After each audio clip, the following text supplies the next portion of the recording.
Kita akan membahas tentang Indonesia pada masa Orde Baru yang berlangsung dari tahun 1966 sampai 1998. Apa ya yang melatar belakangi lahirnya masa Orde Baru? Mengapa pengalihan kepemimpinan dari Presiden Soekarno ke Presiden Soeharto tidak melalui pemilu?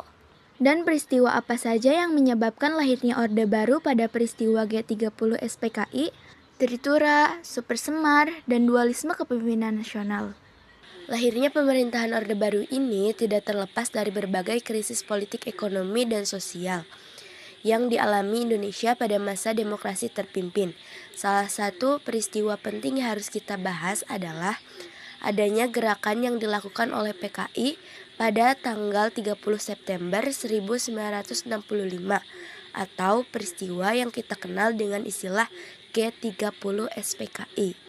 Peristiwa G30 SPKI dilatar belakangi oleh beberapa hal, di antaranya ketidakstabilan politik pada masa demokrasi terpimpin, di mana kebijakan-kebijakan politik Presiden Soekarno telah membawa Indonesia lebih dekat dengan blok timur, yaitu politik luar negeri, poros Jakarta, Peking Pyongyang.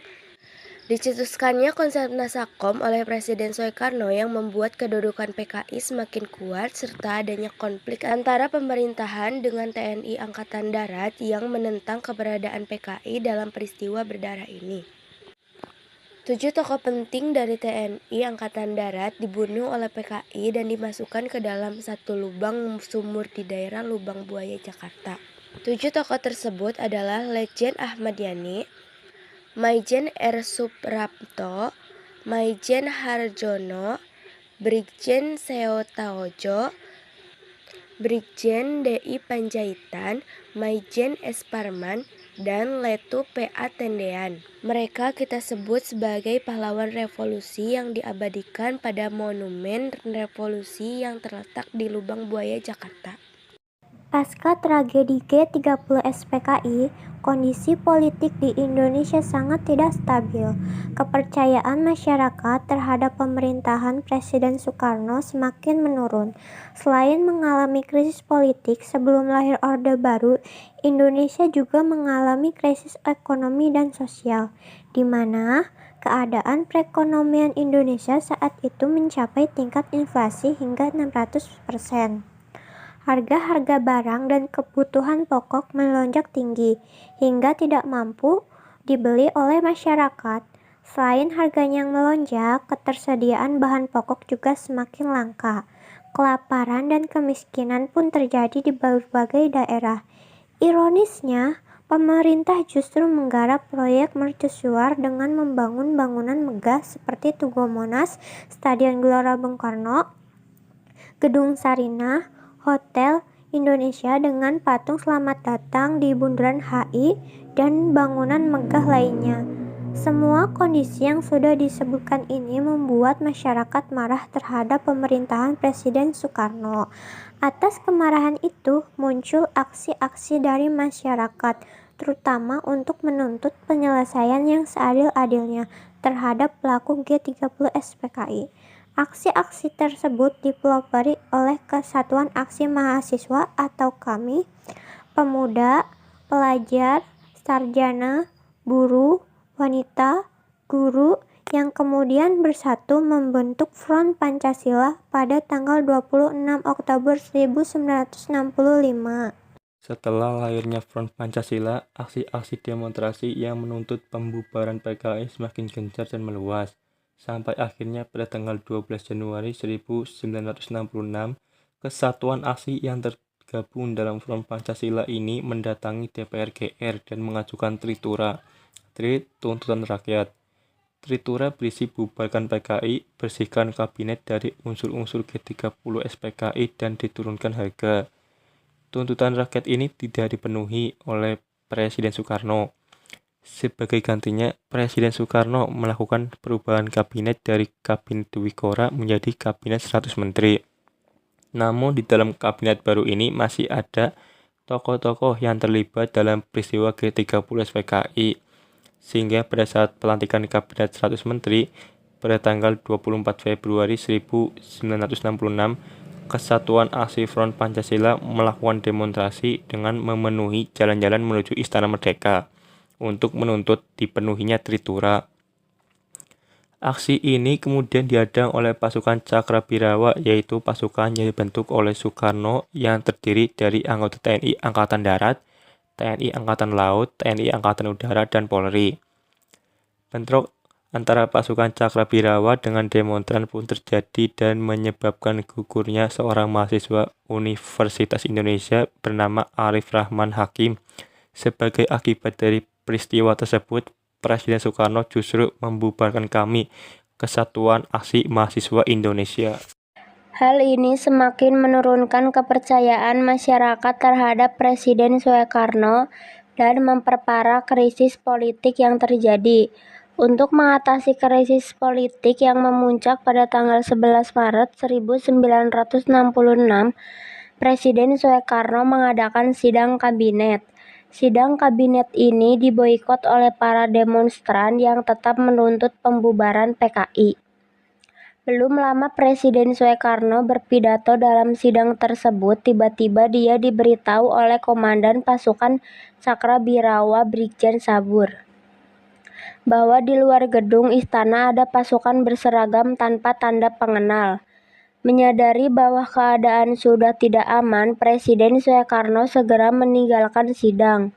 Bersama dengan Wakil Perdana Menteri 1 Dr. Soebandrio dan Wakil Perdana Menteri 3 Dr. Chairul Saleh.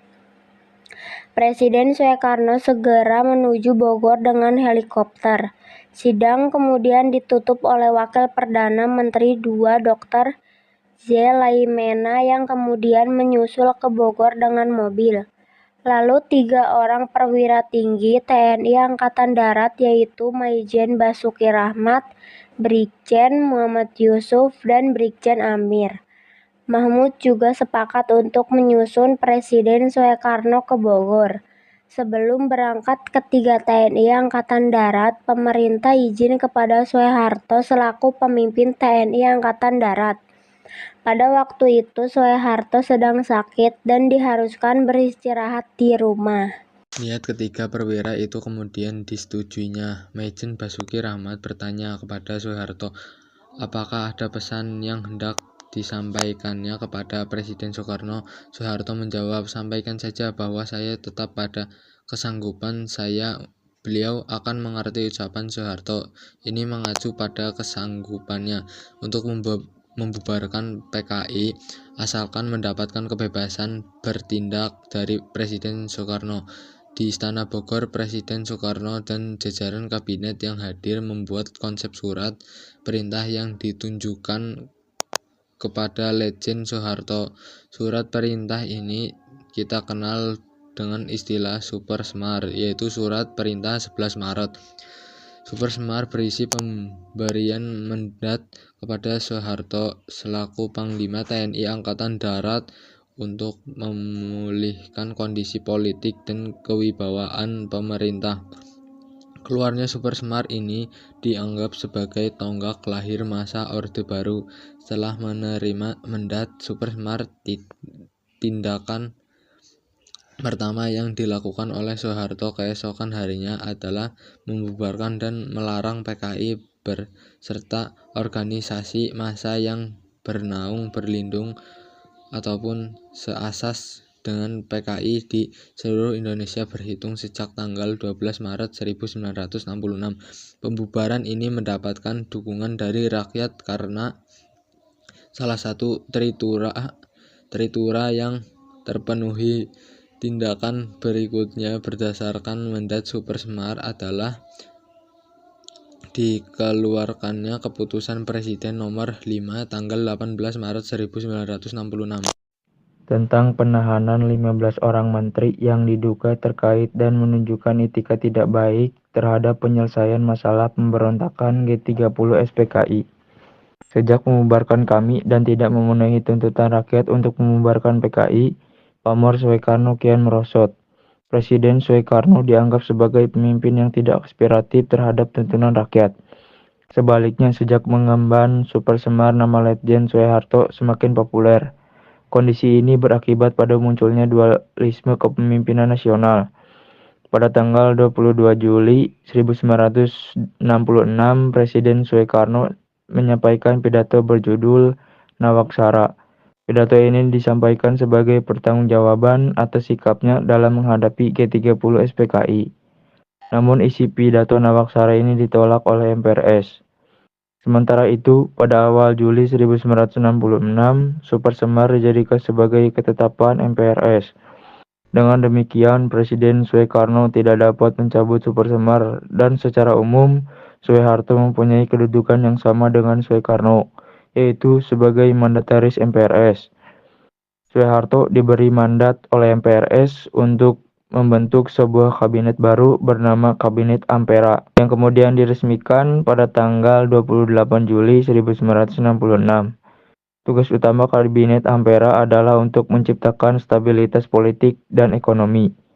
Program yang dijalankan diantaranya untuk memperbaiki kehidupan rakyat yang sandang dan pangan. Adanya dualisme kepemimpinan nasional ini menimbulkan pertentangan politik dalam masyarakat di mana muncul pendukung Soekarno dan pendukung Soeharto.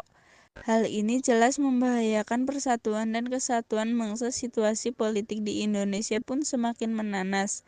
Pada masa itu, para pemimpin ABRI berusaha membujuk Presiden Soekarno untuk menyerahkan kekuasaannya kepada Soeharto. Hal ini demi mencegah perpecahan rakyat dan untuk menyelamatkan lembaga kepresidenan serta pribadi Presiden Soekarno sendiri.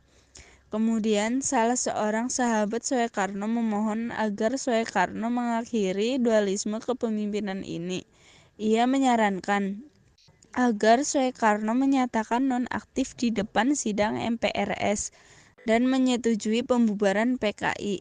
Presiden Soekarno akhirnya menyetujui saran MR Hadi pada tanggal 22 Februari 1967. Presiden Soekarno secara resmi mengundurkan diri dari jabatannya. Dalam sidang istimewa MPRS tanggal 7 Maret 1967 dihasilkan ketetapannya MPRS nomor 30 berisi penarikan mandat Soekarno atas segala kekuasaannya dalam pemerintahan di Indonesia. MPRS kemudian mengangkat Soeharto sebagai presiden. Pelantikan Presiden Soeharto dilakukan oleh Ketua MPRS Jenderal A.H. Nasution pada tanggal 12 Maret 1967. Pelantikan Presiden Soeharto ini menandai dimulainya periode Orde Baru di Indonesia. Pemerintahan Soeharto dan kebijakan Orde Baru. Stabilitas politik. Soeharto berfokus pada stabilitas politik dan keamanan. Ia melarang partai-partai politik yang dianggap mengancam stabilitas termasuk Partai Komunis Indonesia (PKI). Pembangunan ekonomi. Orde Baru dikenal dengan program pembangunan ekonominya melalui kebijakan ekonomi yang pro-investasi. Indonesia mengalami pertumbuhan ekonomi yang pesat, terutama di sektor industri dan pertanian. Reformasi sosial dan budaya. Pendidikan. Pemerintah berusaha meningkatkan tingkat pendidikan di Indonesia dengan membangun sekolah-sekolah dan universitas. Kebudayaan. Pemerintah Orde Baru mendorong kebudayaan nasional yang sesuai dengan ideologi Pancasila, seringkali membatasi kebebasan berekspresi. Krisis ekonomi dan ketidakpuasan masyarakat. Krisis ekonomi 1997. Krisis moneter Asia pada tahun 1997 berdampak besar pada perekonomian Indonesia, yaitu rupiah anjlok, inflasi meningkat, dan banyak perusahaan bangkrut. Protes dan ketidakpuasan. Masyarakat mulai menunjukkan ketidakpuasan terhadap pemerintahan Soeharto akibat korupsi, kolusi, nepotisme KKN, serta kesulitan ekonomi yang dialami oleh rakyat. Akhir masa Orde Baru. Gerakan reformasi pada tahun 1998, demonstrasi besar-besaran terjadi di berbagai kota, menuntut reformasi politik dan pengunduran diri Soeharto. Pengunduran diri Soeharto pada tanggal 21 Mei 1998 Soeharto akhirnya mengundurkan diri setelah lebih dari 30 tahun berkuasa. Ia menyerahkan kekuasaan kepada B.J. Habibie yang kemudian menjadi presiden. Dampak Orde Baru. Korupsi dan penyalahgunaan kekuasaan masa Orde Baru ditandai dengan tingginya tingkat korupsi yang melibatkan penjabat pemerintah. Reformasi politik. Setelah jatuhnya Soeharto, Indonesia memasuki era reformasi yang membawa perubahan besar dalam sistem politik, termasuk pemilihan umum yang lebih demokratis